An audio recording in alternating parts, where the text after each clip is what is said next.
L'édition spéciale se poursuit sur LCI et la déclaration de la matinée, c'est Donald Trump qui quitte prématurément le G7 et qui assure que ce n'est pas pour un cessez-le-feu, pour parler de cessez-le-feu. Non, il assure que c'est pour bien plus important que ça et donc ça agite beaucoup, ça soulève beaucoup de questions. Est-ce que Donald Trump est prêt à écrire un peu plus loin l'histoire aux côtés de Tsahal?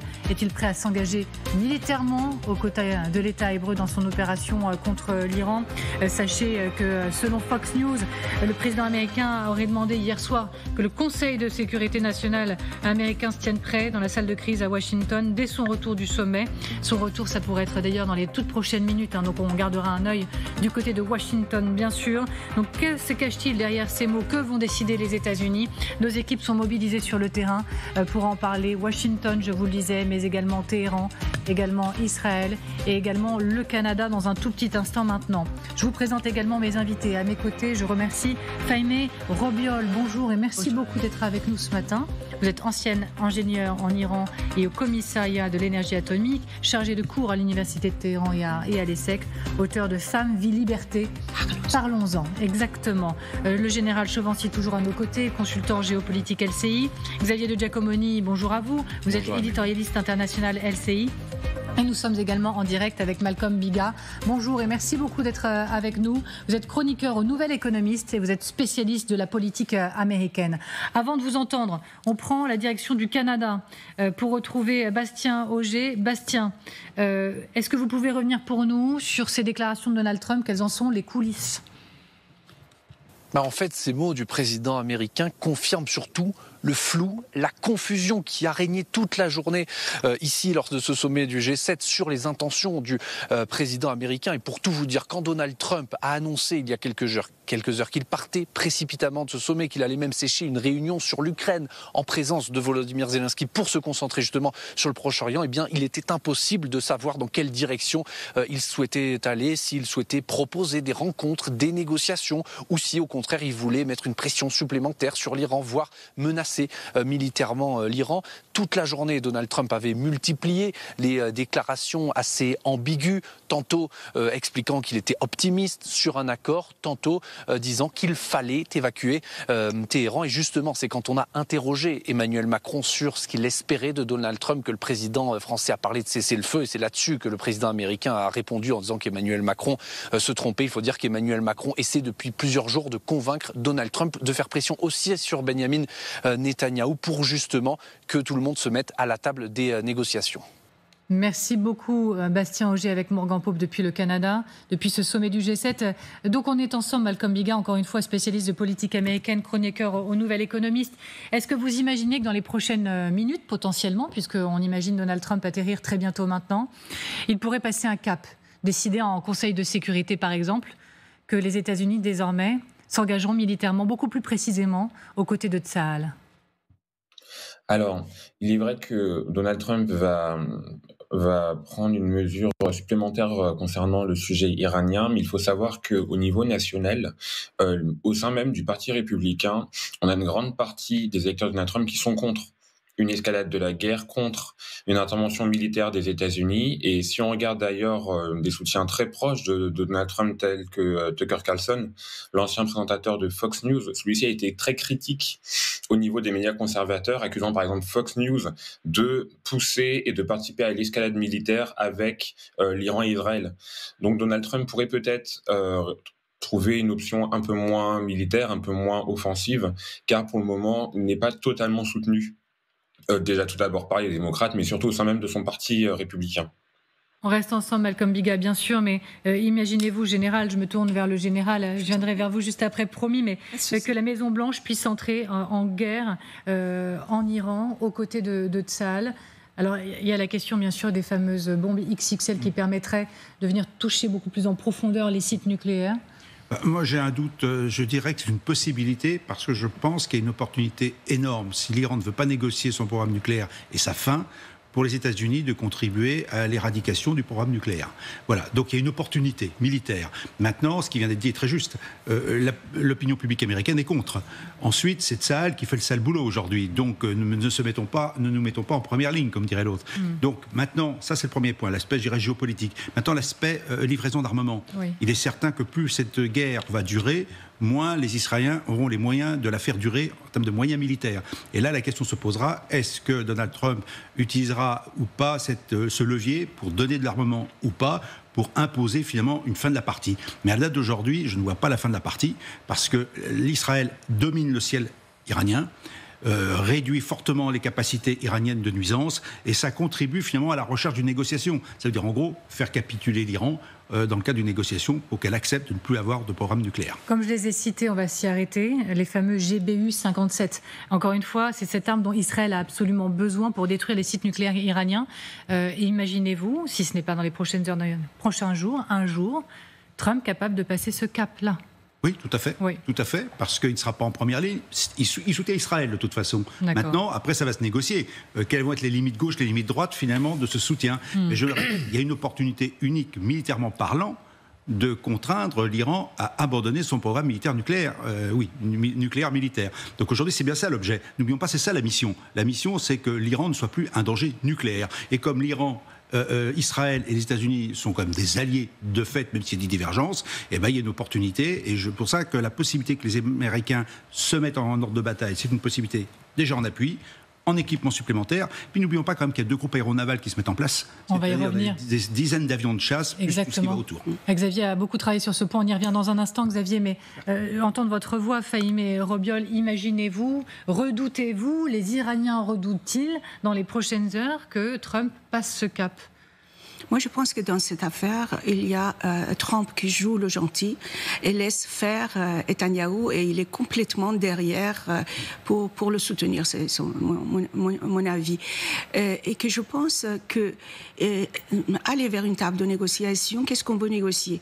D'un côté, on dit il faut sortir l'ensemble des produits fissiles du pays, et puis de détruire l'ensemble des dispositifs en présence des Américains. Non seulement l'AIEA, ils veulent que les Américains soient sur place pour vérifier que tout est détruit. Quelque chose qui ressemble à la fin de la République islamique. Il sera totalement nu. Quant à l'utilisation civile, il dit d'accord, vous utilisez votre réacteur civil, mais on va vous donner la matière fissile dont vous avez besoin pour l'utiliser. Donc, éradiquer complètement dans cette table de négociation le régime iranien de ce qu'il a. Mais moi, je pense que quand on voit l'ensemble des vols qui partent de Téhéran et après les avions qui éteignent leur radar, il y a une fuite importante qui est en train de s'organiser. Peut-être qu'on est déjà après la situation. Xavier, on va prendre la direction de Téhéran dans un tout petit instant. Xavier, que comprenez-vous ? On reviendra sur les ravitailleurs qui sont en train de se positionner, le porte-avions qui est en route. Mais que comprenez-vous, vous, des mots de Donald Trump qui dit non, que Emmanuel Macron a tort, je ne vais pas parler de cessez-le-feu, je vais parler de plus important que ça. C'est quoi plus important que le cessez-le-feu dans les mots du président américain ? On est de la part du président américain en pleine ambiguïté stratégique, c'est-à-dire qu'il ne dit absolument pas ce qu'il entend par cela. En tout cas, il dit en revanche que le président français se trompe. L'heure n'est pas à la négociation, l'heure est à la pression maximale sur l'Iran pour démanteler le programme nucléaire. Alors, pour démanteler le programme nucléaire, vous avez grosso modo 2 solutions. Soit bombarder toutes les installations.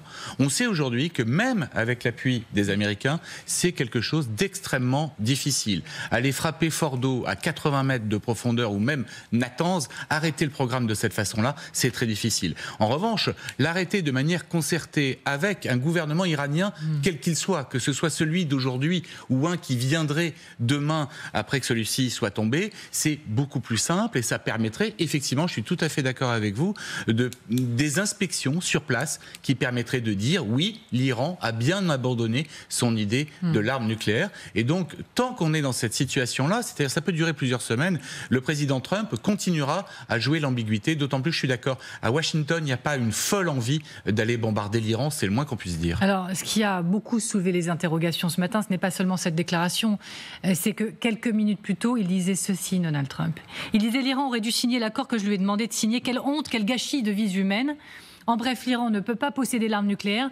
Je l'ai dit et répété, tout le monde doit évacuer Téhéran immédiatement. Tout le monde doit évacuer Téhéran immédiatement. Cette phrase-là, elle nous a tous marqués au réveil ce matin et on s'est dit quelque chose va se passer dans le ciel de Téhéran. Pour en parler, on prend justement la direction de la capitale iranienne. Et Siavash Ghazi, comment sont reçues ces déclarations du président américain ? Alors avec beaucoup d'inquiétude, évidemment, Téhéran est déjà vide. Bon nombre de Téhéranais ont quitté ces derniers jours la capitale. Les rues sont complètement vides, les magasins sont fermés, le bazar est fermé également. Donc ceux qui sont restés à Téhéran pensent maintenant à partir et aller donc se réfugier à la campagne. D'autant plus qu'il y a une déclaration de l'ambassadeur israélien aux États-Unis aussi, qui est venu donc ajouter à cette angoisse et inquiétude. Il a affirmé donc que les dirigeants iraniens devaient s'attendre à une surprise encore plus grande que les explosions de beepers du Hezbollah au Liban, donc qui avait fait des centaines de blessés et des morts. Et donc cela est venu s'ajouter à l'inquiétude et à l'angoisse, et donc en poussant donc ceux qui sont restés donc à ce qu'ils le peuvent maintenant à quitter la capitale. Il y a un problème par exemple d'approvisionnement d'essence également, puisque il y a des files d'attente importantes devant les files des stations d'essence, et chaque automobiliste, les files sont quelquefois de plusieurs centaines de mètres, mais chaque automobiliste ne peut avoir que 30 litres d'essence à chaque passage. Donc ça complique par exemple les départs ou pour faire le plein. Voilà, on est dans cette situation-là. Et puis une dernière chose, c'est que la capitale maintenant se vide. Il y a eu ce matin encore des frappes israéliennes, alors que les frappes avaient continué donc à partir de 8 heures du soir, 6 heures de l'après-midi hier, jusqu'à 3 heures du matin, dans tous les quartiers de la capitale. Merci beaucoup Siavash. Merci Siavash Ghazi depuis Téhéran. Oui, bien sûr, votre analyse, on l'attend, Madame Robiol. Alors, moi j'ai entendu le message de Trump et naïvement j'ai envoyé aux personnes que je connaissais en Iran. Premièrement, la réponse était « qu'est-ce qu'on fait ? On va tomber dans les embouteillages, il y a 30 litres de l'essence avec des voitures qui consomment beaucoup, donc on va rester au milieu de nulle part, oui. Et sans essence, et on n'a pas dit, il n'y a pas d'eau non plus. » Les images d'embouteillage cette nuit, regardez. Absolument, et il n'y a pas d'eau. Il n'y a pas d'eau, il n'y a pas d'électricité, il n'y a pas d'Internet. Et l'électricité, c'est pas la faute des frappes. L'Iran, les Iraniens sont en train de le subir depuis longtemps.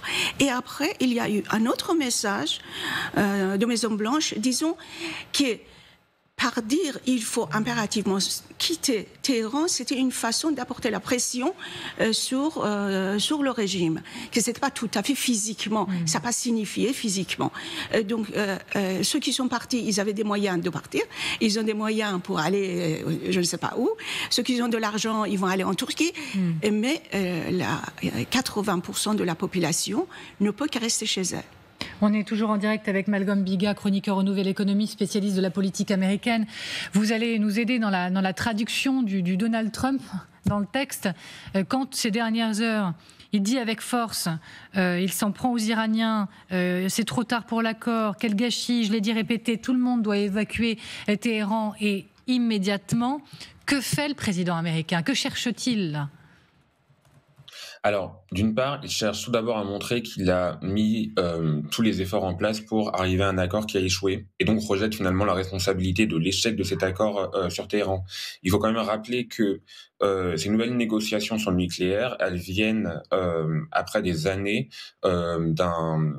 on peut dire de la fin du précédent accord qui avait été lancé par la présidence Obama et que Trump a rompu. Donc finalement, Trump rejette la responsabilité de l'échec des négociations d'un accord qu'il a lui-même mis fin.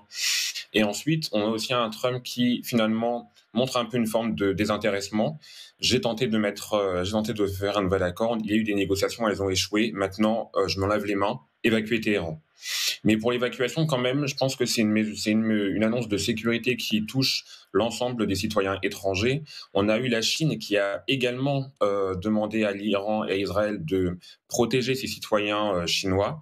Et donc, Cette forme d'évacuation, elle n'est pas simplement pour les États-Unis, elle est pour les autres pays du monde. Le pouvoir chinois a demandé à ses citoyens de, si possible, soit d'évacuer les deux pays, soit de se rendre en Jordanie. Donc, on voit bien que l'ensemble des pays du monde se mettent en marche autour de ce conflit entre Israël et l'Iran. On reste encore une fois ensemble, Malcolm Biga. Merci beaucoup d'être avec nous. Ce qui a également réveillé les inquiétudes, ce ne sont pas que les mots de Trump qui dit qu'il va gérer plus important qu'un cessez-le-feu. Ce n'est pas seulement de dire qu'il faut évacuer immédiatement Téhéran. C'est également ce qu'on apprend ces dernières heures, les États-Unis qui font venir dans la région un porte-avions et des avions ravitailleurs. Mais sur ce point, c'est surtout Xavier qui va nous en dire plus. Bonjour Xavier. Oui. Vous connaissez, Amélie, Général, la célèbre phrase d'Henry Kissinger, un porte-avions, c'est 100 000 tonnes de diplomatie. Eh bien voilà, les 100 000 tonnes de diplomatie, elles sont ici. En l'occurrence, c'est le Nimitz qui se dirige vers le Golfe. L'USS Nimitz a quitté la mer de Chine où il était jusque-là pour se diriger vers le Proche-Orient pour appuyer son homologue, le Carl Vinson, qui est actuellement dans le Golfe. Voilà le trajet du Nimitz. Il devait faire escale au départ au Vietnam. Cette escale a été annulée. Il est en ce moment même dans le détroit de Malacca. Il a passé Singapour. Ensuite, il va passer au sud de Madagascar pour rejoindre le Golfe. Le Nimitz, porte-avions à propulsion nucléaire, qui emporte à son bord plus de 60 avions, 333 mètres de long. Il est capable d'intercepter des missiles balistiques. Il a 5000 militaires à bord. Et puis surtout, il a à son bord les FA-18 Super Hornet, chasseurs bombardiers capables de frapper n'importe où en Iran. Vous voyez ces avions sur le pont naval du porte-avions. Mais ce n'est pas tout. Un porte-avions, c'est avant tout, Amélie, un groupe aéronaval. Le Nimitz est accompagné d'un croiseur lance-missiles chargé de sa défense aérienne et qui peut tirer aussi des missiles Tomahawk. Il y a des destroyers, un sous-marin nucléaire d'attaque et des navires de soutien logistique pour le ravitaillement à la mer. Parce qu'effectivement, avec sa propulsion nucléaire, il pourrait rester des dizaines d'années en mer, mais il faut ravitailler l'équipage. Il faut aussi du carburant pour les avions. Donc le ravitaillement doit être extrêmement régulier, toutes les 2 à 3 semaines. On le voit, Amélie, c'est une véritable armada qui se met en place face à l'Iran. Et puis, ce n'est pas tout. Hier, on a vu décoller depuis les États-Unis à destination de l'Europe des avions ravitailleurs américains. Parmi eux, des KC-135 Stratotanker, KC-46 Pegasus qu'on voit là à l'image. Ils ont atterri en Italie, en Grèce, en Allemagne, en Espagne. Ils sont prêts à intervenir au-dessus du Golfe, au-dessus de l'Iran, si jamais il était nécessaire de ravitailler des avions en vol, des avions qu'ils soient israéliens ou américains. Ajoutons à cette longue liste les bombardiers furtifs B-2 stationnés depuis début avril sur l'île de Diego Garcia. On va voir ces bombardiers. Là, on est sur les ravitailleurs qui décollent. Et juste après, on verra les bombardiers B-2 dans le Pacifique. Voilà, bombardiers B-2, on les a aperçus, on a des photos satellites. 6 d'entre eux ont été positionnés sur l'île de Diego Garcia dans l'océan Indien début avril. On distingue aussi, là on voit la bombe GBU-57 larguée par un bombardier furtif B-2. Regardez la forme extraordinaire de cet avion qui est quasiment invisible sur les images des radars les plus perfectionnés. On va voir leur stationnement à Diego Garcia. On peut dénombrer sur la piste 6 avions. On voit aussi les hangars climatisés car l'avion est extrêmement fragile, notamment ses capacités furtives en carbone nécessitent de ne pas rester au soleil. Donc il transporte, ce bombardier B-2 américain, la bombe GBU-57, la bombe anti-bunker la plus puissante au monde, 13 tonnes. Elle peut venir à bout d'installations souterraines jusqu'à 60 mètres de profondeur. C'est d'ailleurs la seule bombe capable de s'en prendre à l'installation d'enrichissement de Fordo, près de Qom, le deuxième site d'enrichissement iranien. Pour information, Amélie, un bombardier B-2 coûte près de 2 milliards de dollars. Une seule mission de l'un de ces bombardiers, c'est 15 millions de dollars. Ce sont donc des milliards de diplomatie que l'administration Trump à déployer à proximité de l'Iran. Merci beaucoup Xavier de Giacomini. Je voudrais qu'on revoie les mots du porte-parole de la Maison-Blanche, Alex Pfeffer, qui dit « Les forces américaines maintiennent leur position défensive et cela n'a pas changé, nous défendrons les intérêts américains. » Le temps file, donc je vais vous entendre bien sûr, Général. Est-ce que vous imaginez que tout ça, ces milliards de diplomatie ne soient que du défensif? Et je poserai également la question à Malcolm Biga qui nous attend. Je dirais que toute agression amènera à une réaction, et la réaction ne veut pas dire uniquement se défendre. Ça veut dire qu'on se défend, pas forcément sur place, mais peut-être au loin. Donc ce serait l'opportunité pour continuer l'assaut en appui des Israéliens. Il faut aussi ajouter aussi que dans le Golfe, vous avez quand même la 5e flotte qui est à Bahreïn, américaine, que vous avez aussi une centaine d'avions au Qatar, notamment des avions de guerre, de chasse. Donc en fait, aujourd'hui, en plus de ce qui est déployé là et annoncé, il y a déjà des capacités américaines très importantes. Donc en fait, l'Iran se retrouve plus ou moins encerclé militairement, avec des moyens extraordinaires du côté américain. Effectivement, vision défensive, parce qu'il y a un problème de politique intérieure. Et de toute façon, Trump n'aime pas la guerre, on ne cesse de le dire. En revanche, il ne l'exclut pas. Il l'a dit à plusieurs reprises. Si l'Iran ne négocie pas, ça va être très difficile pour l'Iran. Mais Malcolm Biga, votre analyse, l'envoi de ce porte-avions et de ces avions ravitailleurs, comme Xavier vient de parfaitement nous l'expliquer. Je suis d'accord avec le général. On a un président américain qui ne se ferme aucune porte, qui a toutes les options pour intervenir s'il le faut de manière militaire, de manière offensive ou défensive. Et il faut savoir que quand même dans son électorat, on a une grosse partie d'électeurs évangéliques qui aiment voir les États-Unis comme toujours le gendarme du monde, le devoir moral de défendre les peuples opprimés et surtout le devoir moral de défendre Israël, l'allié historique.